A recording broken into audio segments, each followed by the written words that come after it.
Si je devais décrire notre invité du jour en une phrase, je dirais aux âmes bien nées, la valeur n'attend point le nombre des années. Moi, déjà, mon père il était président de l'AS Denguélé, père son âme.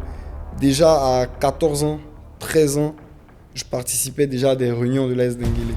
Franchement, j'avais vraiment plus d'idées. Donc, je me disais que ça pouvait être peut-être mental. Parce que, en plus, je remarquais que souvent après les matchs, je voyais des joueurs effondrés. C'est comme si, par exemple, ils avaient fait beaucoup d'efforts. Et qu'ils n'étaient pas récompensés. Exactement.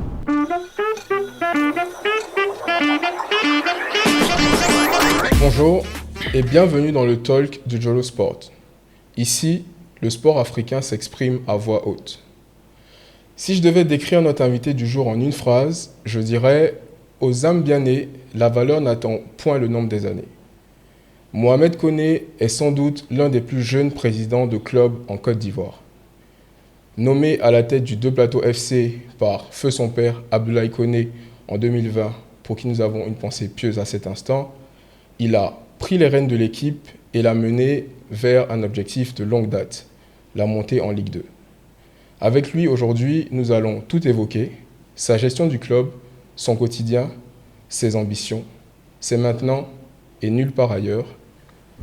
Bonjour Président, avant d'entamer cette interview, j'aimerais savoir comment est-ce que vous allez? Bonjour, je vais très bien. Et vous? Ça va, merci beaucoup de nous accorder votre temps. On est dans une intersaison, donc je suppose que vous êtes en train de préparer la prochaine saison. Effectivement. Mais avant de rentrer dans ce processus de préparation, j'aimerais qu'on revienne un peu en arrière avec vous. Donc, on est en 2020. Votre père vous transmet la présidence du club. Comment est-ce que vous vous sentez à ce moment-là? Quelles sont vos premières impressions et surtout vos premiers défis? Alors, il faut savoir que c'est pas en 2020 que je deviens président tout de suite. C'est vrai que je rejoins le club en 2020 après avoir fait des études en Europe. Mais mon père, il ne me met pas tout de suite président parce que j'étais un peu à l'étranger, déconnecté un peu de certaines réalités. Donc, lorsque je rentre, j'apprends encore à ses côtés pendant un an. Et c'est en 2021 que je prends officiellement la tête du club.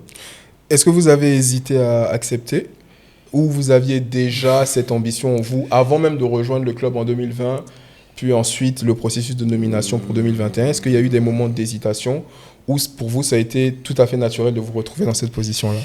On va dire oui et non. Parce que moi, mon rêve de gosse, c'était de devenir footballeur professionnel. Je pense un peu comme tout jeune de cet âge. Ouais. Mais je savais que j'allais forcément baigner dans ça, mais je ne savais pas quand exactement. C'est venu un peu naturellement, ça s'est un peu imposé à moi parce que arrivé un moment, avec les blessures, certains coups, j'ai compris que voilà, je ne pouvais pas atteindre mon objectif, mon rêve de faire carrière professionnelle. Donc, il s'est posé la question de savoir ce que je pouvais faire. Et moi, j'ai toujours été passionné de sport, de football. J'ai baigné dedans depuis longtemps, grâce à lui notamment. Donc, c'est tout naturellement qu'en 2020, quand je décide de rentrer, je sais très bien que je viens pour ça. Donc, je n'ai pas hésité. C'était au contraire beaucoup de fierté et beaucoup de motivation. Parce que pour moi, c'était comme un challenge, comme un objectif que je devais atteindre. Vous avez dit dans une interview, il n'y a pas si longtemps que ça, que votre père vous avait bien formé. Vous en parlez souvent, d'ailleurs. Est-ce que quand vous prenez fonction en 2021, déjà quand vous arrivez en 2020, je pense que l'environnement du club, on doit comprendre qu'à un moment ou un autre, vous allez forcément finir par prendre la tête du club. Bien en sûr. tout cas, si on arrive quand même à analyser un peu les choses. Est-ce que vous avez senti à un moment que votre jeunesse, et je suis obligé de vous poser la question, allait être un frein ou était un frein dans cette prise de responsabilité au sein du club? Ouf. Pas du tout, parce que mon père, je pense, il avait Préparer non le seulement terrain. préparé le terrain, il avait conditionné tout le monde à ça et moi-même, il m'avait conditionné à ça. Moi, déjà, mon père, il était président de l'AS Denguélé, père son âme. Déjà à 14 ans, 13 ans, je participais déjà à des réunions de l'AS Denguélé. Je donnais mon avis sur des choix de coach, des choix de joueurs, pardon. J'allais au terrain avec lui pour regarder des matchs. Il me demandait beaucoup des conseils alors que j'avais que 14-15 ans. Donc, ça n'a jamais été vraiment un frein, ma jeunesse, bien au contraire. Ça m'a permis, je pense, de me préparer avant d'occuper ces fonctions. Souvent, je vois des personnes dans les stades, ils me disent « Ah, tu as vu, ton père, il t'envoie au terrain à 14 ans, 15 ans, et tu vois, aujourd'hui, tu as la tête. » Donc, pour moi, en tout cas, c'est plus un avantage qu'un frein. Parce que si Dieu nous donne la santé et longue vie, je pense que j'ai encore le temps de réaliser de grandes choses. Bien sûr. Donc, je suis tout à fait dans le droit de dire que je pense que ce n'est pas un frein pour moi, mais plus un avantage. Oui, c'est bien que vous le présentiez comme ça parce que on aurait pu penser, surtout dans l'environnement du football ivoirien, je veux dire, qu'on connaît avec tous ces vieux dinosaures, j'ai envie de dire ça comme ça, que quand on est un président de club et qu'on arrive et qu'on est un peu jeune, ça peut poser problème. Là, l'explication que vous nous donnez, c'est plus par rapport à l'environnement du club. Moi, j'aimerais savoir par rapport justement à vos relations, peut-être un peu avec les autres présidents de club, avec les autres entités sportives. Est-ce que cette jeunesse-là, ça a été un problème ou bien au contraire, le fait justement d'avoir baigné dedans depuis tout jeune, ça a été compris de manière... En fait, c'est le contraire finalement qui aurait été un peu étonnant. Non, pas du tout. Bien au contraire, c'est motivant même pour moi et aussi pour ces personnes parce que déjà, sans prétention aucune, je pense que mon père, c'est en griffe un dinosaure du football. Ivoirien parce quand je parlais de dinosaures, je pensais à lui également. Ça fait longtemps qu'il est dedans. Et il avait même conditionné même ses collaborateurs, ses amis présidents, que forcément son fils. Alors, moi, j'ai des personnes qui me disent aujourd'hui, ah, c'est toi, qui ne me connaissaient pas, mais qui me disent, ah, c'est de toi, ton père parlait tout le temps, qui disait, voilà, mon fils, si, ça. Tout était préparé, en fait. Donc, au contraire, pour moi, ces personnes-là sont aussi des bénédictions parce qu'avec eux, j'essaye de prendre des conseils, d'apprendre. C'est une vision différente de notre génération. Donc, c'est plus de l'avantage que de l'inconvénient. Par contre, où ça pouvait souvent poser des problèmes, c'est que, vous savez, on est en Afrique. En Afrique, il y a le respect de tout ce qui est génération, droit d'aînesse. Et souvent, quand tu es jeune, tu es président de club, tu es amené à diriger des personnes qui sont souvent plus âgées que toi, qui ont souvent même l'âge de ton père. Et franchement, j'avoue que c'est un peu difficile comme ça parce qu'il faut savoir faire la part des choses. C'est-à-dire, tu diriges un club, donc tu dois respecter ça, c'est-à-dire diriger vraiment, mais en même temps, tu dois diriger des personnes qui sont plus âgées que toi et donc ne pas forcément leur manquer de respect. Il y a un équilibre à trouver. Voilà, il faut arriver à faire le compromis. Et c'est ça qui est souvent difficile. Mais ça se passe bien dans l'ensemble. Franchement, j'ai des personnes qui sont compréhensibles. Comme je l'ai dit souvent, moi j'ai eu un père qui ne m'a pas éduqué de façon dure. C'était toujours dans la discussion. Il cherchait toujours à comprendre pourquoi tu fais ça. Même quand je faisais une bêtise, il me donnait des conseils, il me recadrait. Donc, c'est comme ça que je me comporte avec ces personnes-là. Pour ne pas, franchement, frustrer les personnes, mais en même temps qu'ils comprennent aussi que je suis là pour diriger et que c'est pour notre bien à tous. Bien sûr. On va rester un peu en 2021, encore. Donc, vous prenez la tête du club. Quelles sont vos premières grandes décisions quand vous êtes nommé président du club?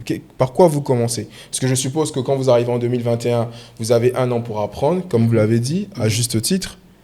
Vous analysez aussi l'environnement. Je pense qu'il y a un petit audit aussi qui est fait. OK, ici, on peut mieux faire.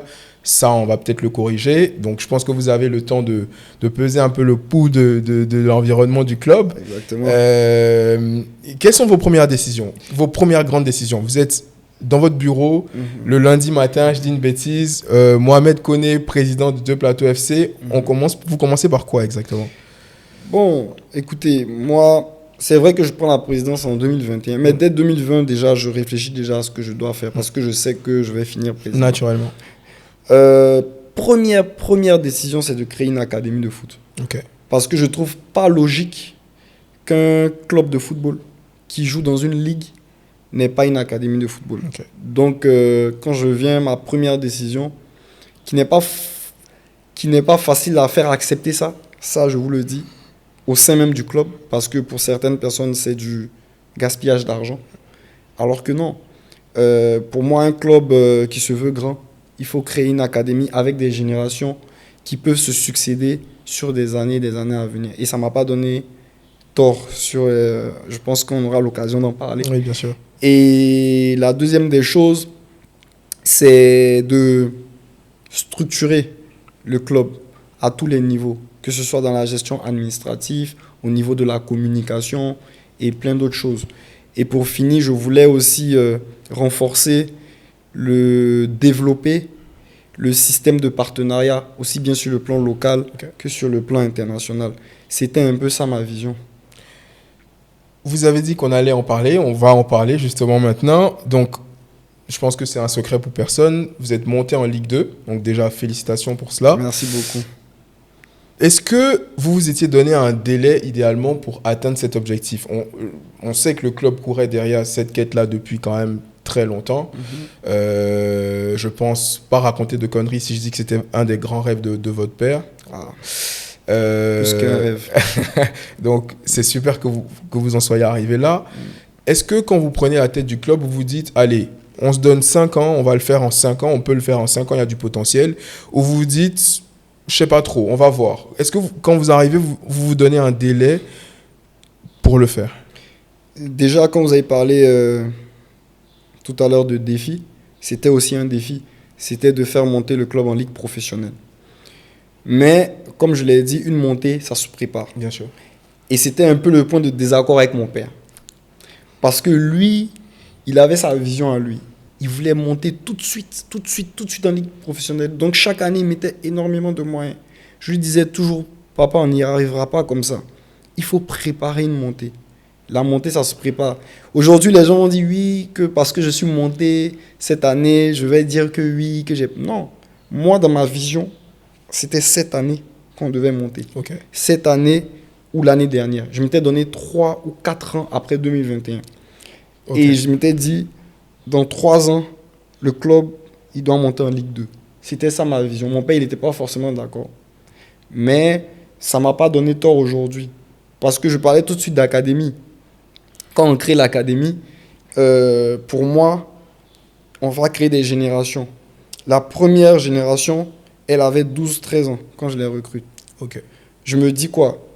Dans 3 ans, 4 ans, ils auront 16 ans, 17 ans. Et c'est cette génération qui va jouer avec l'équipe première. Donc en fait, tout était élaboré, tout était calculé. Les gens pensent que c'est un travail qui est fait comme ça, on se lève comme ça et on monte. Non. Moi, j'avais tout préparé. Je savais en telle année comment ça allait se passer et comment on allait monter. C'est vrai qu'on était plus proche l'année 2 ans avant. Okay. Mais dans mon plan, on était bien. Parce que pour moi, c'était cette année ou l'année dernière. Est-ce que finalement, ça n'arrive pas au meilleur des moments ? Parce que peut-être qu'il y a 2 ans, ça aurait pu se faire, mais est-ce que vous étiez prêt ? Est-ce que vous avez senti l'équipe prête à ce moment-là de se dire si on monte en Ligue 2, on peut être compétitif ? Ou finalement, le fait que ça arrive cette année, le groupe a pu grandir ensemble, mûrir ensemble, traverser des choses ensemble. Et finalement, cette histoire commune-là permet au groupe, aux joueurs qui sont là, mais peut-être aussi à ceux qui vont arriver à apporter une plus-value à l'équipe, de permettre au groupe, de manière générale, d'être beaucoup plus prêt à affronter l'adversité de la Ligue 2. Ça m'aurait fait plaisir de monter 2 ans avant parce que mon père aurait été là. Bien sûr. Donc, on va dire oui et non.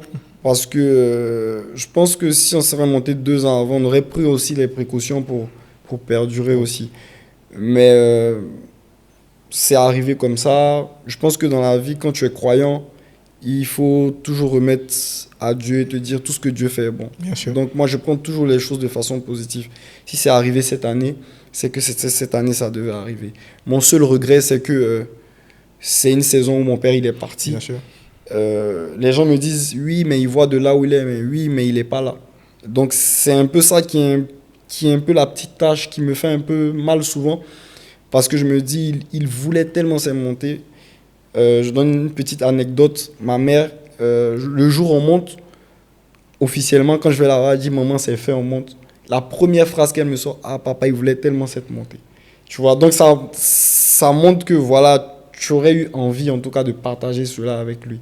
Donc c'est un peu ça, la petite tâche. Mais sinon, comme j'ai dit auparavant, tout était préparé. Nous, on n'est pas étonné, en tout cas, d'être monté aujourd'hui. Vous avez parlé de l'académie. Vous avez dit que c'était une de vos premières décisions, une décision forte dans l'environnement dans lequel le football ivoirien évolue de manière générale, ou pour changer les choses, non pas que l'environnement soit négatif, mais des fois pour apporter des changements ou un courant de pensée un peu nouveau, c'est un peu compliqué, qu'il s'agisse d'environnement interne ou externe. Donc ça a été une étape clé. Selon vous, quelles ont été les autres étapes clés justement pour arriver à atteindre cet objectif de la montée en Ligue 2? Je pense, comme vous avez dit tout à l'heure, je pense que la création de l'académie, ça a joué énormément parce que la montée en Ligue 2, on a 7 joueurs de la première génération de l'académie qui ont commencé à l'académie à 12 ans, qui font partie des joueurs qui ont fait monter l'équipe en Ligue 2. Donc, je ne sais pas si vous vous rendez compte en fait, du travail. 7 joueurs d'une académie. Ça doit être une fierté quand même. Mais bien sûr. Moi, je me permets de vous couper, mais ça doit être un peu une fierté. Mais bien sûr. On a pris les rênes d'une institution en 2021. La première décision qu'on a prise, c'était une décision pas nécessairement populaire. Et finalement, aujourd'hui, on peut se regarder dans le miroir et se dire à ce moment-là, voilà. Mais bien sûr, il n'y a pas plus grande fierté. Tu t'imagines, tu recrutes des enfants de 12 ans. Et aujourd'hui, ils ont 16 ans, 17 ans pour d'autres. Et ces joueurs-là, ils font passer l'équipe en Ligue 2. Ils sont acteurs majeurs. C'est même pas pour te dire ils sont juste dans l'effectif. Hein. Non, ils sont acteurs majeurs. Donc, ça veut dire que ça a été un succès de faire cette académie. Ça, c'est la première des choses. Même si on attend encore beaucoup de choses par rapport à ça. Ensuite, je pense que la deuxième clé de cette montée, c'est la composition d'un staff compétent. Avec un coach vraiment de haut niveau. Parce que c'est un coach qui a fait de la Ligue 2, de la Ligue 1, qui a eu beaucoup de montées à son actif. Avec un staff complet, entraîneur adjoint, préparateur physique, entraîneur de gardien. Aujourd'hui, en Côte d'Ivoire, il y a des clubs qui n'ont pas de préparateur physique. C'est pas pour critiquer, mais on ne se rend pas compte quand on ne vit pas la chose, en fait. Et quatrième des choses, une préparatrice mentale. On va en parler, oui. En fait, je pense que c'est tout cet assemblage de compétences qui a été aussi une clé pour le succès. Et la dernière des choses, ça va peut-être vous surprendre, mais je dirais nos échecs. Nos échecs passés ont été aussi une clé à notre succès parce que l'année dernière, on a failli aller en DH, en Division 4. C'était vraiment le chaos. Le chaos. Quand je pense qu'un an avant ça, on était premier et on a failli monter, on loupe la montée de peu. Donc, je ne sais pas si vous voyez un peu l'ascenseur. L'ascenseur émotionnel, oui, bien sûr. C'est-à-dire, un an avant, on a failli monter, on loupe la montée de peu, Osa, il nous passe de peu à la fin. Et l'année d'après, on a failli descendre, on était dernier. À 6 journées de la fin, on était dernier, on était condamné. Donc, je pense que ces échecs-là aussi nous ont permis de tirer des leçons de qu'est-ce qui a marché, qu'est-ce qui n'a pas marché. Et c'est cet assemblage aussi qui a apporté pour pouvoir faciliter notre montée de cette année. Alors, vous assurez la montée à peu près 5 journées de la... Je ne sais pas si mon information est exacte. Ok, 3 journées de la fin du championnat. Quand l'arbitre il siffle, il donne le coup de sifflet final à ce moment-là, qu'est-ce que vous ressentez sur le coup? J'imagine que vous pensez un peu à votre père, forcément. Mais ensuite, qu'est-ce que vous vous dites? Je pense que si vous étiez là, au stade ce jour-là, j'étais comme un bébé. Hein. Je me suis même pas rendu compte comment je pleurais en fait. Les joueurs, ils sont tous venus m'attraper. En fait, il y avait beaucoup d'émotions parce que déjà le père, c'était une saison très difficile parce que le père il décède en décembre. On était en train encore de faire nos plans par rapport, parce que c'était au mercato, on était en train de réfléchir déjà comment on va continuer la saison. Donc vraiment beaucoup de, comment on va dire ça, d'émotions, franchement. Donc tout de suite je pleure, je pense que je prends dans mes bras la préparatrice mentale pour lui dire merci parce qu'elle a fait vraiment un travail extraordinaire. Après les joueurs, les coachs, vraiment c'était vraiment rempli d'émotions. C'était vraiment rempli d'émotions. Votre groupe pour le championnat de Ligue 2, il est connu. Vous commencez à préparer la nouvelle saison lundi, les entraînements vont reprendre. Quel regard vous portez sur la compétitivité de ce groupe? Il y a quand même l'Issa Sandra, il y a le COE aussi, si je ne raconte pas de bêtises. CO Boisflé. Ouais, c'est exactement. Quel regard vous portez sur la compétitivité de ce groupe? Et surtout, là, vous montez en Ligue 2. On n'est pas en 2021, on est en 2025. Je vois un peu la question venir. On n'est pas en 2022, on n'est pas en 2021, on est en 2025. Donc, je vous pose la question aujourd'hui. Du coup, comme ça sera enregistré, on pourra voir dans 5 ans, ou dans 2 ans, dans 3 ans. Donc, déjà, quel regard vous portez sur la compétitivité du groupe et combien de temps on se donne maintenant pour monter en Ligue 1? Bon, on va dire que déjà, le groupe, il est assez homogène. Okay. Franchement... Pour être honnête, je pense que l'autre groupe est un peu plus difficile, le groupe B, parce qu'il y a beaucoup de poids lourds, comme on dit. Mais notre groupe aussi, il est pas facile aussi, parce que tu retrouves des anciennes équipes qui étaient en Ligue 1, des anciennes équipes qui ont joué le haut de tableau de Ligue 2, tout ça. Mais il est assez homogène. Mais il ne faut pas griller les étapes. Moi, je vise le maintien, parce qu'on vient d'arriver. Il ne faut pas être prétentieux. Il faut prendre les choses étape par étape. C'est notre première année en Ligue 2, en Ligue professionnelle. Donc, il faut déjà se maintenir le plus longtemps possible au niveau professionnel et après prendre les choses comme elles viendront. Mais vous ne pensez pas que vous serez quand même un peu plus attendu, regardé, craint par les autres équipes? Parce que je pense que le club commence à quand même avoir une bonne presse dans le milieu. Donc, peut-être que vous serez un peu l'outsider qui est un peu craint, qu'on peut ne pas voir arriver, non? Oui, mais c'est chose qui est normale. Hein. Je pense que c'est pas quelque chose qu'on demande forcément. Ça vient à nous. C'est par rapport à la saison qu'on a faite. Champion de D3. On n'a pas fait qu'une montée. Hein. On a été champion de D3. C'est-à-dire champion des champions. Après la montée en Ligue 2, on joue le Caridas. On gagne la finale. On est champion de D3. Tu as des joueurs qui sont internationaux, qui sont en équipe nationale jeune. Donc, forcément, tu seras un peu plus attendu. C'est normal, mais comme je dis, franchement, tranquille. Maintien, ça va. Nous, c'est le maintien. C'est le message que vous passez à vos gars ou c'est une conviction que vous avez pour vous et vous les laissez aller chercher ce qu'ils veulent aller chercher? Moi, c'est ma conviction que j'ai pour moi, en tout cas. C'est le message aussi que j'essaye de leur faire passer. De mais vous savez, tout footballeur a des objectifs. Hein. Je pense qu'ils doivent avoir aussi leurs objectifs personnels. Bien sûr. Maintenant, c'est le terrain. C'est eux qui jouent. Hein. Donc, au final, c'est eux qui décideront. Mais en tout cas, moi, personnellement, tiens, franchement. Alors, vous avez un diplôme en management du sport. Vous avez dit à plusieurs reprises que ça vous a ouvert l'esprit par rapport à la manière de penser, aux perspectives. Comment est-ce que vous définiriez justement votre style de management à la tête du club? Je mélange un peu d'Européen et d'Africain. Parce que, effectivement, j'ai eu un master en management du sport. Pour la petite anecdote, je sais, je parle beaucoup de mon père, mais en fait, mon père, c'était mon tout. Quoi. Oui, bien sûr. Voilà, on faisait tout ensemble. Il faut en parler. Voilà, donc c'est pour ça que je parle beaucoup de lui. Mon père, il ne voulait pas que je fasse le master en management du sport. Parce qu'au début, quand je veux le faire, il me dit... Il n'en voyait pas l'intérêt. Non, mais ce n'est pas nécessaire. Il y a déjà des clubs. Pourquoi tu veux faire ça? Et tout. Moi, je lui ai dit non. C'est vrai, j'ai pu apprendre à t'écouter et tout. Mais je pense qu'il faut que je fasse ce diplôme. Et pour la petite encore anecdote, c'est que je travaille. Je laisse mon travail, je me réinscris à l'université. Okay. Parce que j'avais déjà un master en finance. D'accord. Donc, je me réinscris à l'université pour faire un autre master en management. Là, il me dit, tu es fou. Il dit, mais toi, tu as un travail, les gens, ils cherchent du travail et toi, tu laisses ton travail. Il n'arrive pas forcément à comprendre. Il n'arrive pas à comprendre. Je lui dis, papa, laisse-moi, je sais ce que je fais. Ça va me permettre d'avoir de nouvelles idées et tout. Mais je te dis qu'après, il était l'homme le plus content. En fait, c'est lui, à chaque fois qu'il disait aux gens, ah, mon fils, il a un master en management du sport.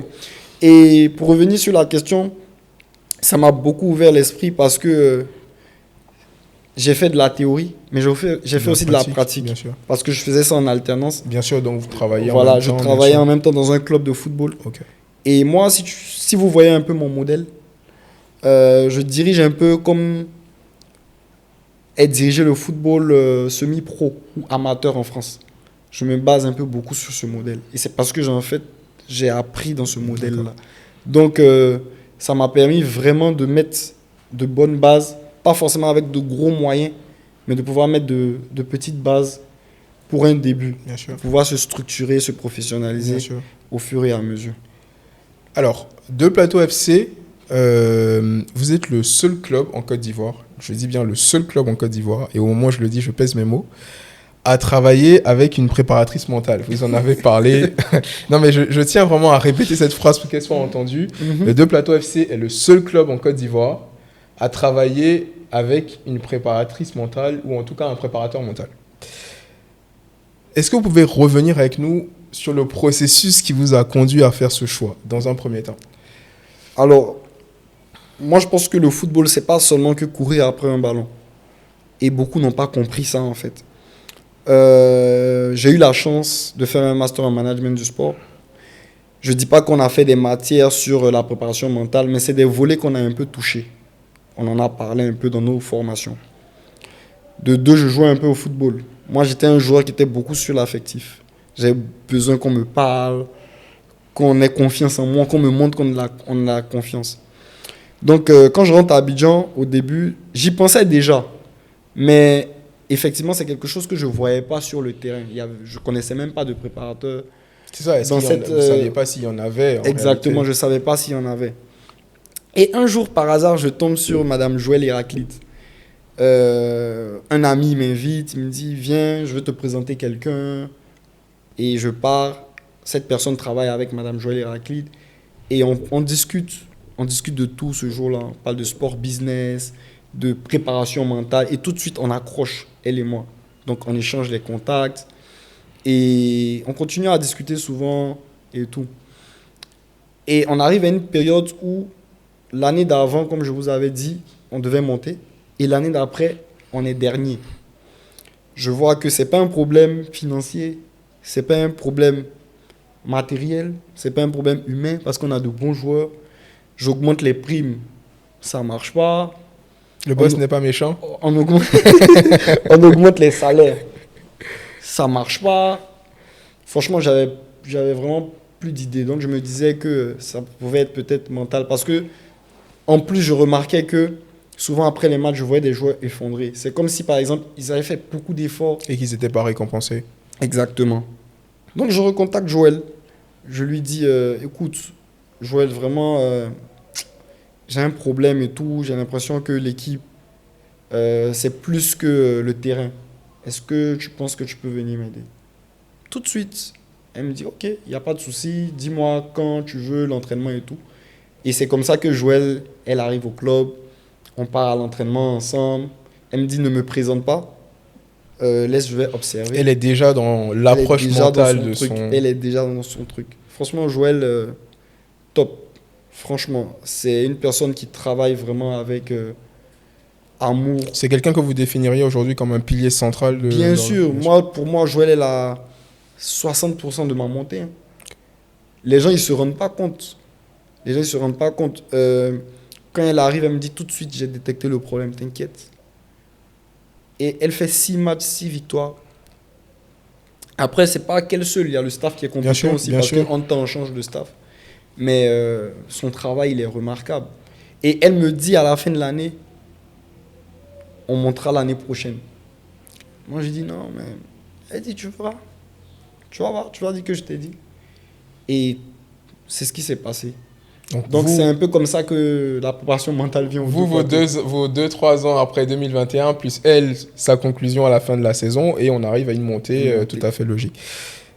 J'aimerais savoir comment ça a été reçu par vos joueurs. Parce que on parle d'une innovation, clairement dit. Je pense que nos joueurs ici, c'est pas le premier truc auquel ils pensent quand ils se réveillent le matin. Ça me fait déjà rire, parce que je me rappelle encore des paroles qui me disaient... Il y en a qui me disaient, Président, on n'est pas fou. Ça sert à quoi tout ça? Mais je vous jure qu'à la fin, pour la confidence, quand on se maintient, les joueurs, ils cotisent. Ils offrent un cadeau à Joël. Oh. Parce qu'ils se rendent compte de l'importance qu'elle leur apporte, en fait. Franchement, c'est normal. Hein. Après, je leur en veux pas. C'est nouveau pour Bien eux. sûr, bien Ils ne sûr. connaissent pas et tout. Mais à la fin, moi, je me rappelle en début de saison, Joël ne pouvait pas venir parce qu'elle avait des problèmes de santé et tout. Bien sûr. Mais il y a des joueurs qui étaient toujours dans mon téléphone. Mais Joël, elle vient quand? Vous pensez qu'il vous en vaudrait aujourd'hui s'il partait? Bien sûr. Bien sûr, mais même cette année, pour la préparation, il y en a déjà qui lui ont demandé est-ce qu'elle sera là le jour À la rentrée. à la rentrée. Pour dire que au début, ils l'ont un peu, on va dire, mal pris, mais avec le temps, ils ont compris l'importance. Et franchement, aujourd'hui, mes joueurs, c'est comme des lions. Hein. Joël a apporté de la cohésion, de la discipline, de la concentration. Et franchement, tu jouais contre deux plateaux. Je vous jure, tu as l'impression de jouer contre des lions sur le terrain.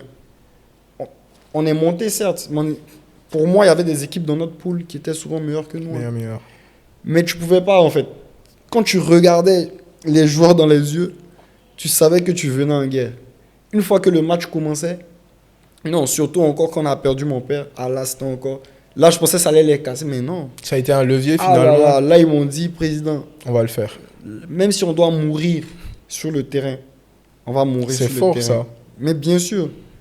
Et c'est pour ça que je dis la préparation mentale, c'est très très important. C'est tout le travail de la préparation mentale. C'est ça qui a permis tout ça. Donc aujourd'hui, tu sens c'est un groupe vraiment uni. Ils sont comme des frères en fait. Et c'est la préparation mentale qui a apporté tout ça au club. Avant qu'on continue, j'ai une petite surprise pour vous. Ah, Je vais vous laisser écouter et ensuite Vidéo. J'ai deux questions pour toi. répondre. Salut Président, c'est Joël. Je sais que tu ne Oula. t'attendais pas à cette vidéo. J'ai deux questions pour toi. La première, comment tu juges mon approche au sein du deux plateaux? Et puis la deuxième, quels seront nos nouveaux défis? Je sais que voilà, on monte en Ligue 2, on aura plein de défis, mais quels sont-ils pour toi? En tout cas, merci beaucoup pour cette belle opportunité. Je pars en vacances, je reviens vite. À très vite, à bientôt. Salut Président, c'est Joël. ah Joël. Le pire, c'est qu'elle sait déjà les réponses et elle me les pose. Non, son approche, franchement, très professionnelle. Joël, quand il faut s'amuser, elle s'amuse. Quand il faut travailler, elle travaille. Comme elle disait devant les joueurs, après les matchs, après les entraînements, Tata Jo, Maman Jo, c'est comme vous voulez. Quand on est sur le terrain, coach. Et le fait de scinder, ça. Mais bien sûr, tout de suite, quand Joël écrit, tu vas voir, ils sont droits. C'était comme ça. Et donc, son approche a été... Franchement, ça a été une chance. C'est pour ça qu'on dit souvent, on dit derrière un mal se cache un bien. Parce que je pense que, c'est vrai, j'y pensais. Mais s'il n'y avait pas eu peut-être le risque de relégation, Joël ne serait jamais venu aux deux plateaux. Donc, franchement, approche professionnelle, top. Par rapport aux objectifs, je pense qu'elle le sait déjà, mais elle veut me taquiner. Parce que elle aime souvent me titiller pour me dire il faut qu'on parte chercher. Mais Est-ce que moi, vous pensez qu'elle est d'accord avec cet objectif de maintien? oui, oui, elle est d'accord. Elle est d'accord. Je pense qu'elle sait qu'on peut faire plus, mais elle est d'accord parce que Joël, elle est dans la vision. Hein. Comme je dis, depuis le premier jour qu'on s'est rencontrés, on a tout de suite accroché. Tout de suite, parce qu'on avait les mêmes façons de voir les choses. Pas que sur la préparation mentale, mais même sur le sport business. On avait tout de suite, on avait les mêmes façons de voir les choses, de comprendre le football. Et je pense que c'est ça aussi qui a renforcé nos liens d'amitié. Bien sûr. Donc, elle, c'est un moi, c'est le maintien. C'est le maintien. Si elle peut me maintenir, c'est déjà bien. Il y a un autre sujet que je tenais vraiment à aborder avec vous. Il y a pas mal de joueurs pros qui sont passés chez vous, notamment Wilfried Singo. Est-ce que vous pouvez me resituer un peu? Parce que je sais que De Plateau FC, au départ, je pense que c'est un club un peu satellite. Si. Après, vous avez parlé de l'académie. Est-ce que vous pouvez m'expliquer un peu exactement ce qu'il en revient? Et surtout, aujourd'hui, c'est quoi vos liens avec ces joueurs-là? Est-ce que vous êtes en relation avec eux? Est-ce qu'ils continuent de venir vous voir? Est-ce qu'il y a des choses qui se préparent? Comment un peu ça s'organise? Alors, le contexte de Plateau, comme je l'avais dit, mon père, il était président de l'AS Denguélé. À la base, mon père, il vient au football par passion. Mais le football, ça demande beaucoup de moyens. Les gens, ils pensent que avoir un club de football, c'est juste je me lève, j'ai un club de football. Non. Tu investis parce que tu mets des moyens, tu recrutes des joueurs, tu payes des salaires, même pour la formation et tout. Donc, mon père, il avait un conseiller sportif qui était burkinabé et qui travaillait beaucoup avec l'Europe dans le temps. Et il avait dit à mon père, mais président, je trouve que tu dépenses énormément d'argent. Si tu continues comme ça, tu vas t'épuiser financièrement. Tu n'as pas de retour sur investissement. Donc, l'idée que je te donne, est-ce qu'on ne va pas créer un deuxième club, une sorte de club satellite? Comme le Denguélé, ils sont déjà en Ligue 1, c'est une vitrine. On va créer un club satellite. Et de ce club-là, on va prendre des joueurs qui sont plus jeunes. On va les former un peu une sorte d'académie. On va les faire passer par l'AS Denguélé, qui est la vitrine, qui est déjà en Ligue 1. Et comme ça, on va pouvoir faire sortir des joueurs. Et ça va permettre de faire rentrer de l'argent dans le club et de permettre de financer les activités du club. Mon père a dit, ah, c'est une très bonne idée ça. Et c'est comme ça qu'on crée deux plateaux FC. Et quand on crée deux plateaux FC, tu as des joueurs comme Mohamed Konaté, international burkinabé, qui joue aujourd'hui à Al Riyad. Il a joué en Arabie Saoudite, il a joué même la CAN en Côte d'Ivoire. Tu as Wilfried Sengo, qui passe par deux plateaux, même si lui c'est un peu particulier parce qu'il était tellement bon que quand il vient aux entraînements de deux plateaux, certes il s'engage, il fait la licence, mais tout de suite on l'envoie au Denguélé parce qu'il était vraiment au-dessus.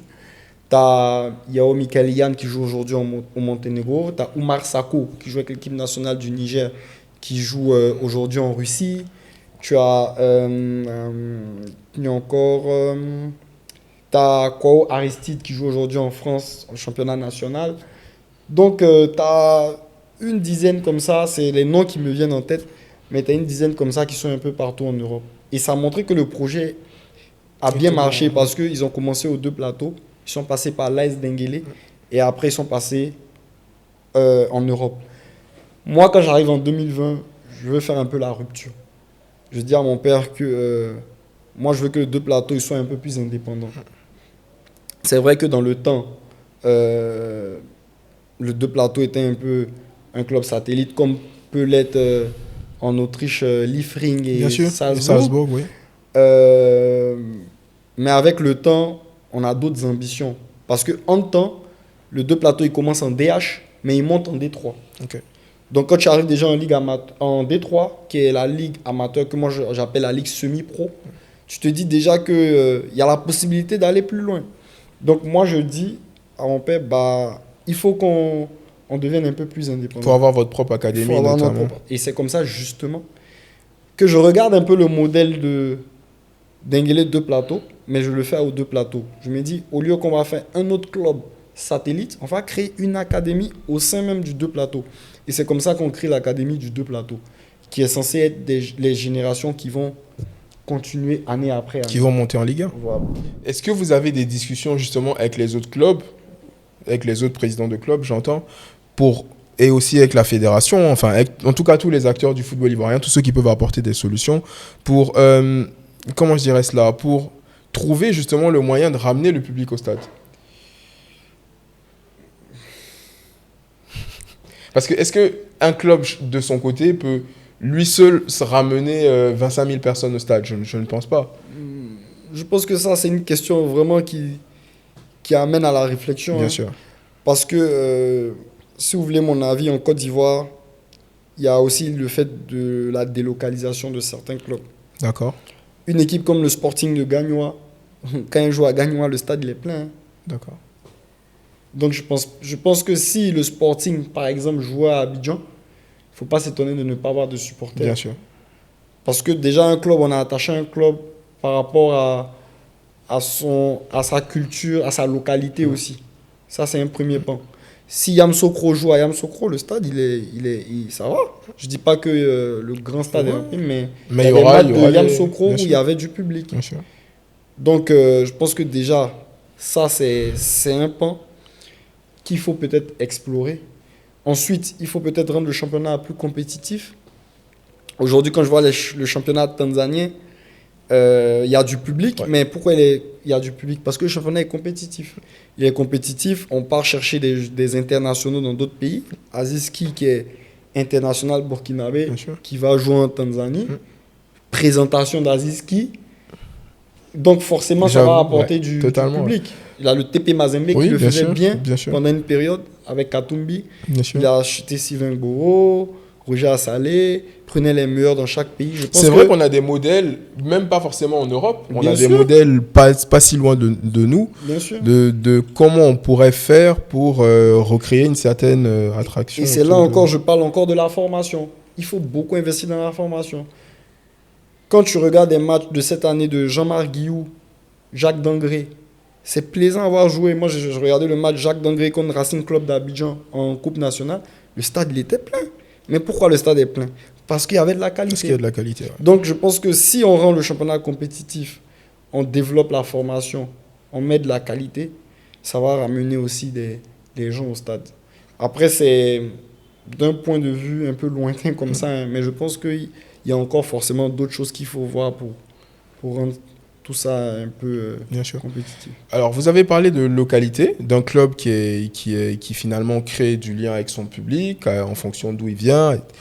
Comment vous, justement, en tant que club, vous arrivez, vous êtes Deux Plateaux FC, donc Deux Plateaux FC qui dit Deux Plateaux, donc dit Deux Plateaux. Enfin, qui dit Deux Plateaux FC dit Deux Plateaux. Deux Plateaux, je peux extrapoler un peu en essayant de faire une géographie un peu bancale, parler un peu de Cocody. Comment est-ce que vous arrivez à créer, justement, ou en tout cas, qu'est-ce que vous mettez en place, vous, en tant que club, pour créer, justement, une vraie communauté de supporters au club? Ça, c'est mon joker. C'est votre joker? Parce que c'est quelque chose sur lequel je suis en train de travailler en ce moment. D'accord. Mais en tout cas, il y a quelque chose qui se prépare par rapport à ça. Depuis 2 ans même. Ok. Et vous sentez que... oui, depuis 2 ans, j'avais déjà essayé de taper à certaines portes. D'accord. Pour pouvoir développer cette communauté-là. C'est en bonne voie. Après, bon, il y a eu beaucoup de choses avec la descente. On a failli descendre, donc on était plus concentré sur ça. Mais là, par exemple, pour cette année, on est en train de travailler dessus. Donc, on va suivre ça avec une attention particulière et on en reparlera quand ce sera possible de l'aborder. Quelles sont vos relations en tant que club, j'entends, avec les institutions du football ivoirien? Donc fédération, la ligue, je ne parlerai pas du ministère, mais la fédération et la ligue. Quelles sont vos relations aujourd'hui avec les institutions du football ivoirien? Très bonnes relations. Très bonnes relations. Des relations professionnelles, tout simplement. Professionnelles. Aujourd'hui, on parle beaucoup de football, de sport de manière générale, comme une activité économique à part entière. Tout le monde semble avoir pris conscience de ce que ça représente. On peut chipoter par moments sur le fait que ce ne soit pas encore perceptible dans la réalité, mais en tout cas, il semble avoir une prise de conscience sur ce que ça représente. Quel regard vous portez sur le développement du football local en Côte d'Ivoire? Alors, je pense que le football local, il se développe petit à petit. Franchement, il y a de bonnes choses avec la fédération qui fait vraiment un bon boulot. Parce que maintenant, les championnats sont organisés de façon régulière avec le championnat de la Ligue 1 au championnat district. C'est organisé à temps, tout le monde joue les matchs. Ensuite, au niveau des sélections nationales, il y a les moyens qui sont vraiment mis pour les jeunes, les sélections U17 qu'on voit aujourd'hui, qu'on part à la Coupe du Monde au Qatar. C'est dit que les moyens sont mis pour les jeunes avec des stages qui sont organisés régulièrement pour les sélections jeunes. Le football féminin, on voit qu'il y a vraiment un engouement. On essaye vraiment d'apporter des choses nouvelles. Vous avez vu, il y avait Jean-Michel Aulas qui était là dernièrement. Pour le football féminin, pour le football féminin. Donc ça montre qu'il y a des choses qui sont bien faites. Ensuite, tout ne peut pas être parfait, chose qui est normale. Pour moi, le football jeune, moi je suis passionné de formation. Franchement, c'est mon kiff, comme on dit. Je trouve que c'est encore un peu en déclin. Quand je parle de football jeune, je parle plus de championnat, tout ça et tout. Pas forcément sélection. Mais j'ai entendu que les choses sont en train de se faire. Donc, franchement, c'est que du positif. Franchement, il y a des bonnes choses qui sont en train d'être faites. Après, la véritable question, c'est comment rendre le championnat bankable. Exactement. Parce qu'au final, si on parle de business, on parle forcément de... C'est ça le football. C'est ça aussi qu'il faut réfléchir pour le football local. Parce que je parlais tout de suite du championnat tanzanien. Moi, mon rêve serait demain de voir Deux Plateaux, ASEC Mimosa, le terrain rempli de Félicia. Oui, bien sûr. comme ça se fait en Tanzanie. Donc, Et c'est ce qui... moi, je dis souvent, on est dans un pays de foot, et là, je me permets de partager une réflexion personnelle. On est dans un pays de foot. Je trouve que c'est pas normal qu'on puisse pas remplir nos stades, sur Bien le sûr. principe. Bien sûr. Donc, il faut trouver comment rendre le championnat ivoirien bankable. Après, ça emmène beaucoup de questions. Ça, c'est un autre sujet. Mais je pense que si on arrive à faire ça, franchement, le football local, il serait bien. Est-ce qu'il ne faut pas, et encore une fois, j'en appelle à votre expertise, est-ce qu'il ne faut pas créer des stars? Est-ce que créer des stars dans notre championnat, ça n'aiderait pas? Comment on crée des stars? Je raconte une bêtise. Aujourd'hui, peut-être que vous allez froisser un peu certains de vos joueurs. C'est qui votre meilleur joueur? Oula. C'est l'équipe. Qu'importe. Ok, d'accord. Disons qu'on va faire un peu de fiction. On va en sortir un du lot, même si ce n'est pas le meilleur, juste pour pouvoir faire l'exercice. Juste le premier joueur qui vous vient en tête là tout de suite. C'est pas forcément le meilleur, vous êtes tous bons les gars, je vous promets. On va aller Fofana Kambou. Fofana Kambou. Oui. Est-ce qu'aujourd'hui, s'il est présenté comme étant la tête d'affiche de l'équipe, le meilleur joueur, c'est-à-dire, on va dire que c'est le mec qui met 50 buts par saison, ses highlights sont un peu partout, sa tête est placardée un peu partout, etc. On connaît l'histoire du gars, on sait d'où il vient, on sait où il veut aller, etc. Est-ce qu'en ayant parce qu'aujourd'hui, si on veut faire la publicité d'un championnat, on va utiliser les joueurs. Aujourd'hui, quand tu regardes la politique de la NBA, tu regardes la politique de la Première Ligue, c'est les joueurs qui sont mis en avant. On n'entend pas les dirigeants. On va prendre les têtes d'affiche de chaque équipe et on va essayer de capitaliser sur leur image.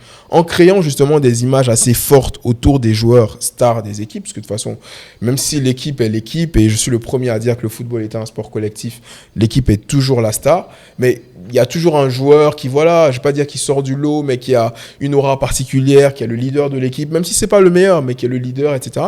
En créant quelque chose autour de ces joueurs-là, est-ce qu'on ne va pas arriver déjà à avoir un championnat qui est un peu plus personnifié, donc qui donne un peu plus envie aux supporters? Après, peut-être que j'enfonce une porte ouverte, mais vu qu'on en est à partager des réflexions, j'aimerais quand même avoir votre avis sur ce point-là. Je pense qu'il y a certains clubs qui le font déjà. Hein. Okay. Mais est-ce que ça suffit? Oui, effectivement, il faudrait beaucoup de choses. Mais... Moi, je pense que il faut amener, par exemple, je pousse aussi la porte. Enfonçons des portes ouvertes, voilà, on en est là. Moi, je pense qu'il faut peut-être amener certaines sociétés en griffe d'État à s'impliquer. À les forcer à s'impliquer. Parce qu'en faisant ça, ça va permettre de faire un mélange entre une bonne formation. Parce que si tu as parce que la formation, ça coûte cher. Bien sûr. Donc, si tu as une entreprise d'État qui investit dans ton club, qui arrive à mettre un bon projet de formation en place, et à côté de ça, tu arrives à aller recruter des bons joueurs un peu partout en Afrique, forcément, ça va apporter du spectacle et forcément, ça va rendre le championnat bankable et forcément, ça va attirer les gens. Bien sûr. Donc, c'est le type de réflexion. Pour moi, c'est ce genre de réflexion. Et c'est ce qu'on a fait en Tanzanie. C'est vrai. On n'a qu'à regarder le championnat tanzanien. C'est vrai. Le championnat tanzanien, il y a 10 ans, il était où? C'est vrai. C'est vrai. Il y a une véritable pensée. Oui, bien sûr. Et ça a suivi, en fait. Parce qu'aujourd'hui, tu vois des joueurs qui signent en Tanzanie. Moi, je ne vous cache pas, il y a des clubs tanzaniens qui m'ont proposé plus d'argent pour prendre des joueurs à moi que des clubs européens. Parce qu'aujourd'hui, ces clubs-là ont les moyens. Bien on sûr. parle souvent des clubs du Maghreb. Bon, ça, je pense que c'est...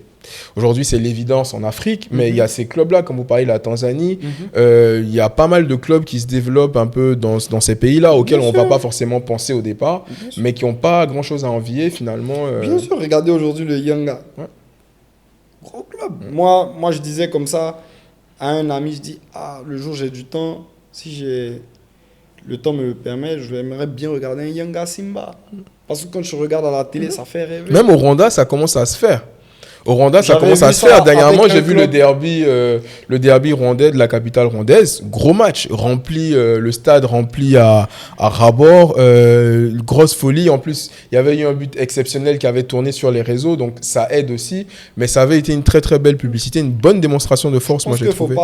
Faut pas avoir peur de copier. Ouais.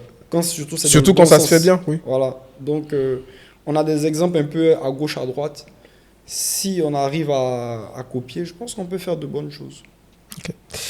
Président, j'ai envie de vous dire merci pour cet échange, mais avant de vous laisser partir, je vais vous poser 2-3 petites questions. J'aimerais savoir, vous êtes un grand passionné de foot, vous avez joué au foot, vous l'avez dit, vous le réclamez. Quel est votre plus grand souvenir foot? Le plus grand? Je sais pas, un match, une ambiance, un moment marquant. Vous pouvez même me faire un top 3, un top 5. Ouais, je pense Vous avez j'en ai- carte blanche. je pense J'en ai deux, un ou deux. La montée de l'AS Denguélé en Ligue 1, la La première première fois, montée. la première montée, je pense que je devais avoir 12 13 ans. Mais je me rappelle encore, j'ai encore les images. Parce que, comme je disais, mon père, il m'emmenait au stade déjà à cet âge-là. 4-3, c'est fini, contre l'Azid à Bengourou. Je vais jamais oublier ce match. Le souvenir est Franchement, précis. Hein. Franchement, on marque, on marque, jusqu'à ça finit 4-3, il y a une montée à la fin. Et franchement, ça, c'est l'un des plus beaux souvenirs du football que j'ai. Ensuite, la montée de 2 plateaux, en Ligue 2 aussi. Ce jour-là, on était mené. On gagne 2-1 à la fin. Vraiment beaucoup d'émotions, comme j'expliquais tout à l'heure. Et aussi la première qualification de la Côte d'Ivoire à la Coupe du Monde 2006. En 2006. Ah, ça, ouais, c'était fort. Parce Ouais. qu'on perd contre le Contre le Cameroun, Cameroun ici, effectivement. On est tous Abattus. abattus. On se dit, ah, c'est pas possible. Et le miracle. Vous vous rappelez d'où vous étiez à ce moment-là? Bien sûr, j'étais à la maison ce jour-là. J'étais avec Doumbia Seydou. Ok. Vous voyez comment le foot, Ouais. c'est magnifique. J'étais avec Doumbia Seydou. Il n'était même pas encore pro. Parce que Doumbia Seydou, il jouait à l'AS Denguélé. Oh, Et ce jour-là, on était ensemble. Je crois qu'on a regardé le match ensemble. On a regardé le match du Cameroun contre l'Égypte. Contre Parce que le l'Égypte. match n'était pas télévisé. Le match Côte d'Ivoire-Soudan n'était oui. pas télévisé en Côte Oui, d'Ivoire. oui. J'ai encore ces images. On a regardé le match ensemble et tout. Bon, après, on a vu la carrière qu'il a eue. Bien sûr. Il est Grosse devenu carrière, bien éléphant et tout. Bien sûr. Tout ça. Votre top 5 des meilleurs joueurs africains de tous les temps. Oula. Africain. Oui, africains. Oui, ça aurait été trop facile de vous faire les Ivoiriens, je pense. Africains. Et dans l'ordre. Dans Ça- l'ordre. Oui, dans l'ordre. Bah oui, sinon c'est trop facile. Dans l'ordre. Je veux, soit vous me faites 5, 4, 3, 2, 1, soit vous me faites 1, 2, 3, 4, 5. C'est à vous de voir, mais je le veux dans Ok. l'ordre. Bon. 5, 4, 3, 2, 1 ou 1, 2, 3, 4, 5. 1, 2, 3, 4, C'est 5. parti. Drogba. Ok, Yaya Touré. d'accord, Georges Weah. d'accord, Samuel Eto'o. d'accord. Cinquième.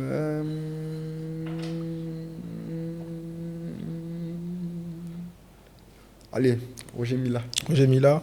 D'accord, ça se défend. C'est pas mal, non? Ça va, ça se défend. Je pensais que vous auriez mis Okocha, mais J'ai hésité. hésitez. Ouais. Il était dans la réflexion. Ouais. Ok, Mais d'accord. bon, je pense que c'est un bon top 5. Ok.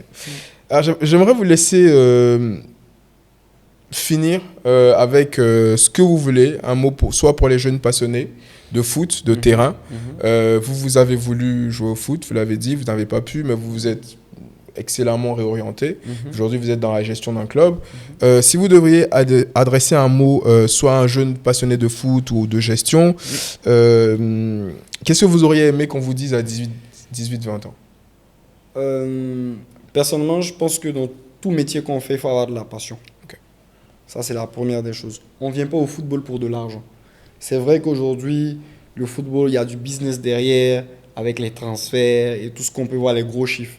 Mais quelqu'un qui vient au football juste parce qu'il pense qu'il va se faire de l'argent, ah là, il a menti.